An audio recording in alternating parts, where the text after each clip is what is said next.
គណៈសង្ឃជាន់ខ្ពស់ទាំងពីរគណៈនៃព្រះរាជាណាចក្រកម្ពុជានិងឯកឧត្តមចៅបូរិនរដ្ឋមន្ត្រីក្រសួងធម្មការនិងសាសនាយាងនិមន្តនិងអញ្ជើញក្នុងពិធីក្រុងពាលីនិងពុទ្ធាភិសេកព្រះពុទ្ធបដិមាដ៏ធំស្កឹមស្កៃគង់លើសវណ្ណអាសនៈផ្កាឈូកតម្កល់នៅទីតាំងកណ្ដាលស្ថានីយ៍អ្នកដំណើរ Terminal នៃអាកាសយានដ្ឋានអន្តរជាតិតេជោដែលស្ថិតនៅក្រុងតាខ្មៅខេត្តកណ្ដាលនារសៀលថ្ងៃទី5ខែកញ្ញាឆ្នាំ2025ពិធីនេះមានការយាងនិមន្តនិងអញ្ជើញចូលរួមពីសំណាក់សម្ដេចព្រះអភិសិរិសុគន្ធាមហាសង្ឃរាជាធិបតីគតិឧទ្ទេសបណ្ឌិតបួគ្រីសម្ដេចព្រះមហាសង្ឃរាជនៃគណៈធម្មយុត្តិកនិកាយនៃព្រះរាជាណាចក្រកម្ពុជាសម្ដេចព្រះមហាសូមេធាធិបតីគតិបណ្ឌិតអំលឹមហេងសម្ដេចព្រះសង្ឃនាយកគណៈមហានិកាយនៃព្រះរាជាណាចក្រកម្ពុជាសម្ដេចជាអម្ចាស់សម្ដេចសង្ឃតាមឋានានុក្រមព្រះមន្ត្រីសង្ឃឯកឧត្តមលោកជំទាវថ្នាក់ដឹកនាំក្រសួងធម្មការនិងសាសនាថ្នាក់ដឹកនាំអាកាសចរស៊ីវិលអ្នកអង្គការពងខៀវខ្សែ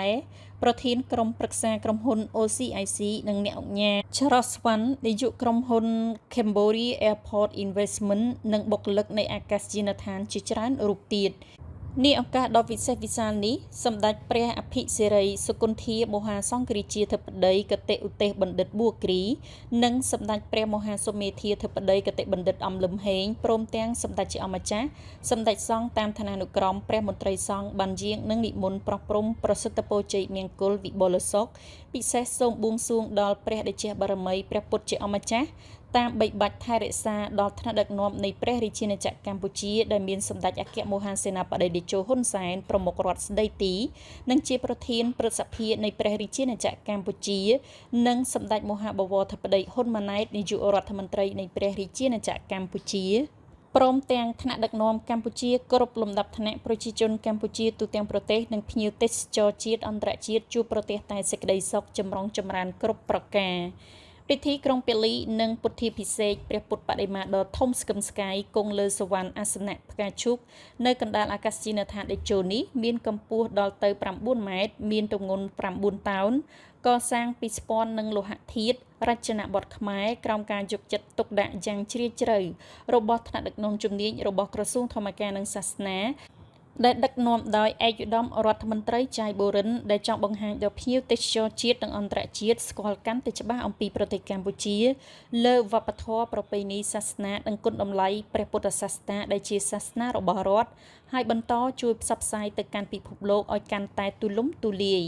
នៅក្នុងន័យនេះព្រះពុទ្ធសាសនាដែលជាសាសនារបស់រដ្ឋបានដើរតួនាទីយ៉ាងសំខាន់ក្នុងការអប់រំចិត្តគំនិតសិលធម៌រស់នៅក្នុងសង្គមតាមរយៈពុទ្ធឱវាទព្រះសម្មាសម្ពុទ្ធព្រះបរមគ្រូនៃយើងដែលប្រជាពលរដ្ឋកម្ពុជាប្រមាណ 95% គោរពប្រតិបត្តិគ្រប់ទីកន្លែងទាំងក្នុងនិងក្រៅប្រទេសសូមជម្រាបជូនថាអាកាសយានដ្ឋានអន្តរជាតិតេជោដែលគ្រោងនឹងបើកឲ្យប្រតិបត្តិការទទួលអ្នកដំណើរផ្លូវអាកាសចេញចូលប្រទេសកម្ពុជា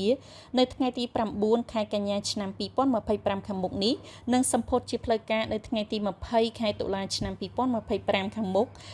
លើផ្ទៃដី 2600 ហិកតាស្ថិតនៅក្នុងឃុំព្រែកស្លែងស្រុកកណ្ដាលស្ទឹងខេត្តកណ្ដាលនិងមួយផ្នែកទៀតស្ថិតនៅក្នុងស្រុកបាទីខេត្តតាកែវ